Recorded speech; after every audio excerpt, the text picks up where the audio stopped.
Cast across it and build your drawing. Pretty soon you'll have a giant drawing with your imagination. I'm Commander Mark, and this is the Secret City. It's a place of fun and fantasy and adventure.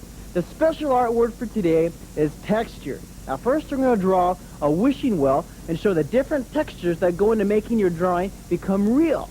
Now later on we'll add some more color to the space station on the Secret City mural, showing how color can add texture to your drawings too. Artist O'Neill Hammond's here today. He's interested in interior design, the way we put together our own space. And Cindy Kahn and Reed Miller will be drawing what they would like their own private space to be like. I know you want to join the Secret City Club, and so Zebtron's going to tell you how easy it is to become a member. Now here's what you need to follow along. You ready? Get your drawing pad, your drawing pencil, and your guest notebook so you can make notes on how to design your own personal space. Now you gather those materials together, and I'll be right back.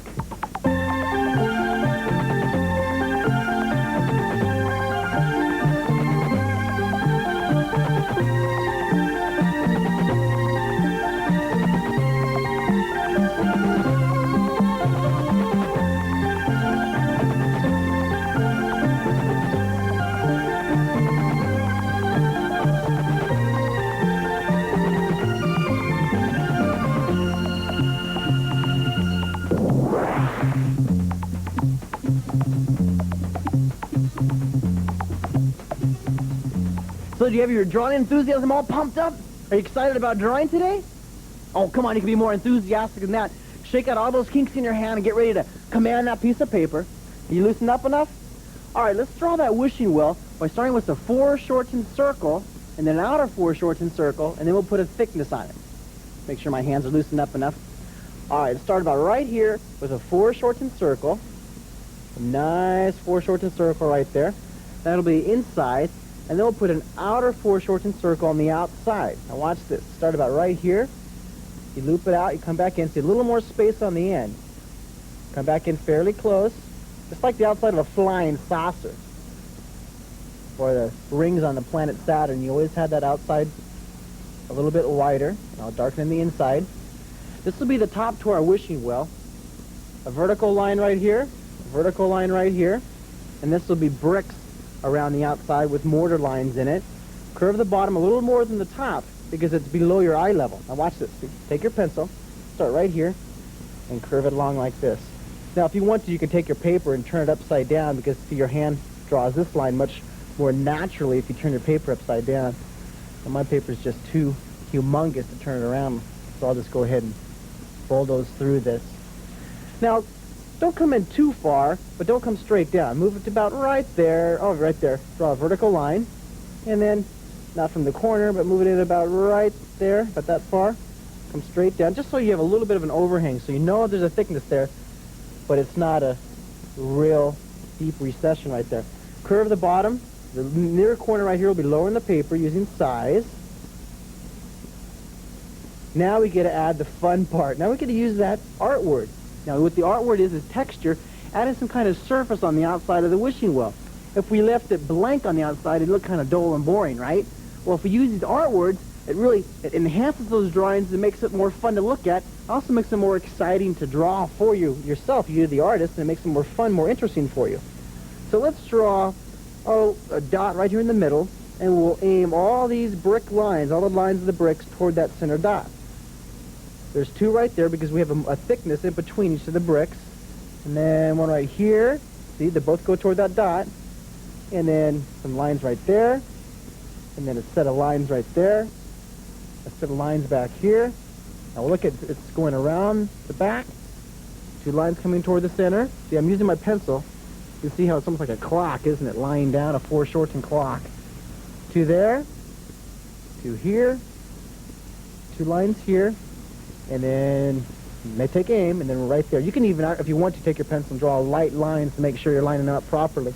Now for the bricks, vertical lines from each of these spots where the line meets the curve, or line meets the edge right there. Vertical line, vertical line.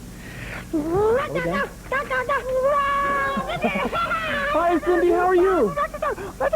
You're such a good mood. What's up? Cindy! You made the Secret City Club. Congratulations. Did you do your name in 3D and you used a red color? C-I-N-D-Y. You didn't spell it right. No, I'm joking. You did. This is really nice, but you did make one mistake, though. Can I show you? Do you mind? See, if you turn this the way it's supposed to be and you wave it. Uh-oh, your name's upside down, Cindy. Sorry. You don't have to be so upset about it, Cindy. You can just fix it. You just re-glue it. Bye-bye. I think she'll get over it. Minor upset for Cindy. She's used to doing everything perfectly the first time. Go along, curve these lines, matching the contour of the wishing well. It reminds me, have you finished your name in 3D?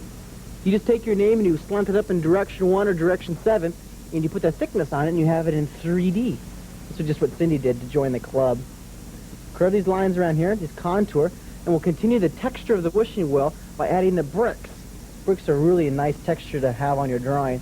Leave a space there, and I'll draw the brick there, and another brick here, and leaving some mortar space where the cement is between each of the bricks, and then a brick there. Now watch this. I offset this brick just to make it a little more interesting and a little more fun pattern. See this? It's curving along. It's matching the guidelines there. A brick there and a brick there. One at the bottom. And then one over the right side. Now, for the lines back here, they go down into the well, all the way down. And then it's nice and dark over here, and it gets lighter and lighter as it moves across. Do you want to add some kind of a cover on top of your wishing well? See, some wishing wells just have a bar across the top with a bucket going down, or some have a really fancy top to it. You want to put the top? Well, what we'll do there is we'll start with a direction 7 line on top, and then a direction 1 line, and then right in the middle of this line, you put an imaginary dot up the center, and you draw the top almost floating. See how it's floating up here? It's like it has some kind of magical force to it, but we'll connect it with some dowels in a second. This slant's here. See that slant? Move the slant across and connect it over here. And now we just draw the sticks coming down to connect the roof to the base of the top of the wishing well.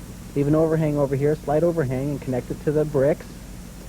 And then the direction 1 line over here, and this one slants in just a bit so it connects. And the back one, you can see the back one, the peekaboo one, way back there in the distance, connecting the top to the wishing well. Now draw some shingles on top, some more interesting texture. You have the texture of the bricks, and now you have the texture of the roof. I'm going to draw these really quick. You can take your time, or you can just sketch them in loosely like I'm doing, all along here, and then put some grass along the bottom, all along the bottom, some texture, even grass's texture, and maybe put a horizon line back there. Take your pencil and draw some shading along here, nice and dark under the overhang. See, it's even darker than the rest of the picture. And then the left side of each one of these bricks, the left side over here, to give the whole drawing a nice texture, the left side of this brick and the left side of this brick. Nice and dark over here because of the definite shading. And even the left side of this cabin, or the top up here, the roof. Blend it across from dark to light. Finish my texture. And I'll go back in later and add some color. You can do that too if you want to. Get your crayons out, your color pencils, and color it later on. Draw, draw, draw. Practice your drawing every day for about 20 or 30 minutes. And when you're adding your design to your picture today, use some texture in your drawing.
I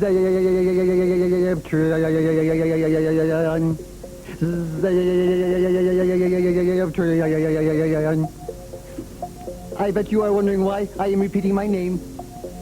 I will tell you. I drew my name in 3D, and I wanted to see what my name would sound like looking this way.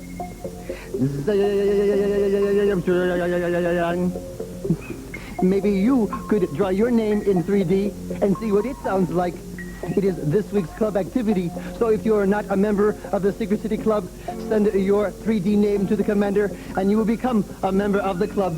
Here is an example of Sarah's name. It is written very small in the corner of her drawing and placed in a very unusual environment. Send your 3D name to Secret City Club, Post Office Box 444, Moraga, California, 94556, the United States of America, planet Earth, the universe.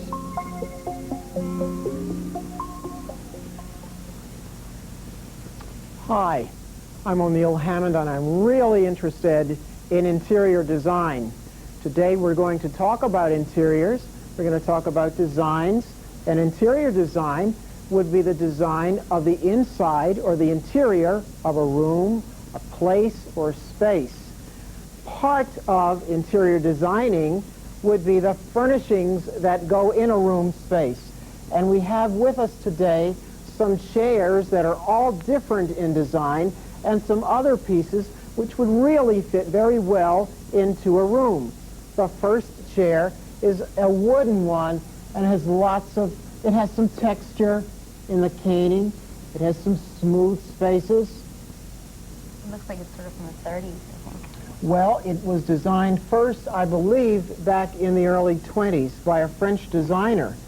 And Where's this one from? Where's this one from? Well, this was an Italian design, and it too has the holes which are like the caning to give air, because as garden furniture, it can keep the body cool. It's a sturdy chair, and it's commonly manufactured today. I'm sure you've seen them around in your homes. And this, Patio. yeah, exactly. And this chair could fit into either an indoor or an outdoor space. We move on to a chair which is really an interesting one. This one is designed in the Memphis style. These artists really take off on designs and colors, and here we have spaces that are positive and bright and spaces that we can move through and look around with air, as well as look at all design elements. I think this one has 3 legs and an understructure that has lots of geometric shape to it. Looks more fun than these old-fashioned I ones. wonder if you'd have a chair like this in your home. I would. No. I was really interested in what the club members had done with their home environment designs. I was wondering, Cindy, if you'd share with us what you have. Well, in my room, I would have this in my room because it's ultra-modern, something really neat. On my room, I have this modular furniture, and it has drawers in it, and you can study on it, lean on it, and I can keep my stereo on some of them. It's real fun. That's a great pattern that you have on the floor. It looks a lot like the Memphis patterns that I see around us. It's real bright and colorful. I like the sleeping alcove. Do you have that now? Well, I don't have that now, but I'd really like to have one in the near future. I think it would be fun. When do you think you'll have a room like this one? Whenever I build my house, I hope in the next 10 years. It's really a good one. I want you to notice that the rug design is a takeoff on an oriental pattern, and this stool is another takeoff on a pattern, and it's really bright. It sort of relates to the colors that you might have in your room if it were in color. Let's see, Reed, if I asked you to do a design for an experimental living space, what kinds of things would you include? Well, what I would have is first, like, padded carpeting. It's real fuzzy and gets real high, so, like, I can, like, jump in it and I won't get hurt. And another way, I would also have a trap door. What's in the trap door? Well, all my secret stuff. And then this is still getting built. And, like, I would have a panel over this, one more panel. And then I would have these shelves and all for, like, this would be my video stuff. and this would be my television. That's This is my great. music. That's a great design. How many years from now do you think it'll be before you have a room or a space like that? About 10. Hi, Zebtron. Hey, Zeb. Zebtron, what would you design if you were going to deal with an interior design? What kinds of things would you have? Well, I did not do my design correctly because I made an exterior design, but I know what I would have in the interior. What would you have? What would you have?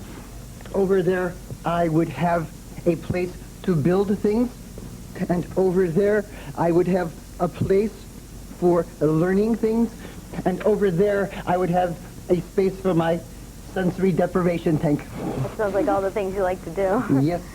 Well, as artists, our club members have designed some spaces where they can work as well as play. Is that true of yours, too? Yes, I would have every area going with what things I like to do in my life. But I have a question. You said this was an English chair? Yep. Does that mean only an English human can sit in it? No, And what about Zebtron. this Italian chair? Only Italian humans? No, anybody can sit in it, but it was made by, or the design was made by Italians. I understand now. Forgive me. I like your design very much. It looks something like my personal environment. We'd like you to think about designing a space that really meets your needs and is really you and really reflects the things that you like to do. So maybe you can show us another one sometime that you've designed and that you appreciate and enjoy. I would like to design a space for my little brother, Ziptron. A space where he cannot get out and will not bother me. That sounds good. Let's see.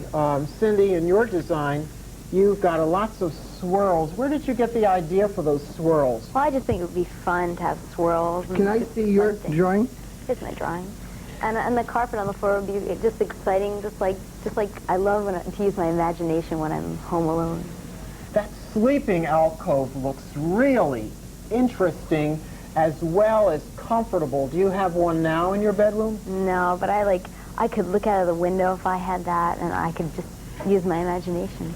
I like the idea that your space is not just for sleeping, but it seems to take care of so many other of your interests. Oh, Neil, thank you so much for giving me ideas about what I can do in my new personal environment. Thank you very much. Sure. You have 3 neat projects you can do today during your drawing practice session. You can do your name in 3D. You can draw the interior of your room all over again and put some neat little gadgets in it. Or you can do your self-portrait. Now, we have in the Secret City Gallery a couple of self-portraits that our club members sent in to me. This is Jamie's drawing of himself. He has a blue hat on. He has big eyes and a big grin. He's 10 years old in 5th grade. Nice drawing. Good job. Let's see another self-portrait that another club member sent in. Now, this is Jeff's drawing. He's in 3rd grade. He's 7 years old. Look at that. Beautiful drawing and a nice red drawing. Have you added any color to your secret cities yet? Well, today I'm going to add some color to the space station. Then I'll move down and add a little more color to the moonscape on my secret city galaxy, my secret city mural right here. I want to add a little color to the top to my 2-headed beast that's up here on top of the space station. It's really a nice creature. I'll add some orange to the little fur on his back and on both the hair segments right there. And then I'll put some red color through here. A little color here. Now, see, color's really fun, isn't it? You can use different colors to identify different objects in your drawing. It sets the objects apart from each other. And it's just plain fun to use. I'll go all the way down the left side. I'll just highlight the left side a bit. Put a dab of color there. And why not finish this communication tower on the right side? Now, you can use color for shading too. I'm using it to highlight. If you wanted to shade, you just do it on the opposite side the sunlight's coming from, all the way across here. You can even use color on your self-portrait or on your name in 3D that you're doing. Now, a little more red color through the right side. The drawing's pretty fun, isn't it? Almost as fun as coloring. And the more you draw, the better your drawings will look, the better your skill will look, and the easier it will be for you to show what things look like when you want to draw on the piece of paper. I want to add some color to the edges right here. I think I'll use a nice dark blue, but still it'll highlight it because over here it's gray. So this is still a little bit lighter than my gray. And then I'll put some blue over here. And how about a blue scoop coming out of the space station on this side? All the way across here. And then I'll add a little bit of color on the right side of that wedge. Use color a lot in your drawing, just like I do on the Secret City. Now see if you can recognize this special artwork.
Color is fun to use, isn't it?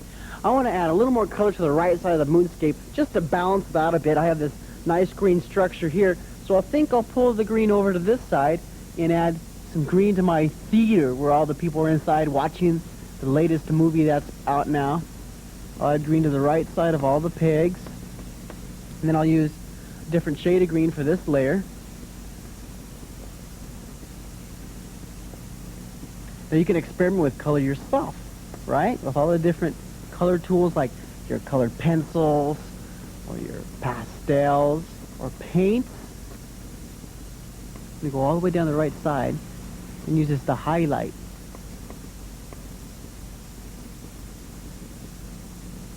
I hope you're teaching your brothers and your sisters how to draw that simple table and all these other drawings. Just like we did today on the drawing lesson, you could teach your brother and sister how to draw just like that. Now I'm going to use the yellow for the highlight on top, a nice foreshortened square. I'll try to stay within the lines. That's kind of tricky sometimes when you're coloring because sometimes you fall off the lines. Trying to stay within the lines, keep it nice and neat. And then I'll highlight right along here too, on the top of this foreshortened square, all along here, behind the corner. And can't forget that corner over there, can I? Okay, and then a little more color on this side, following the right side. In between each of the archways, there's a corner there. The point, back up in direction 7. Now, this is a really interesting structure, and you can use this and make little alterations to it and use it in your own drawing. Like you can put a wedge coming out of it, or tubes and pipes, or people walking in and out. Anything you want to make it your own unique drawing. Now, besides adding texture to drawing, color can create a specific mood. Now, you'll see what I mean when you look at this painting.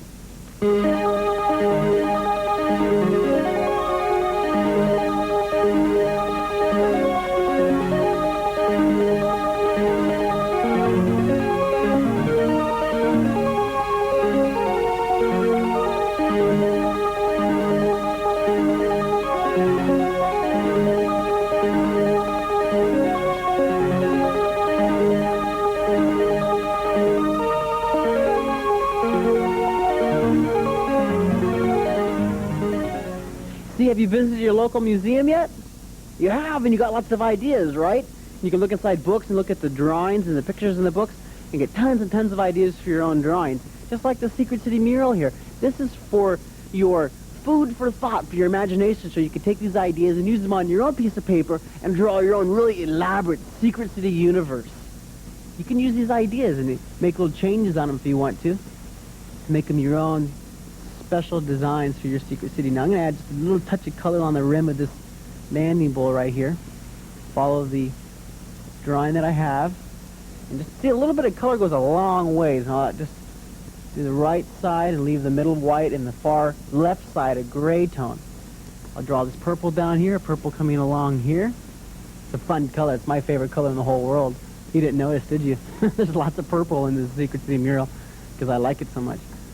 You have your own favorite color, too. I better know what it is. I bet it's red, isn't it? See, an adventure.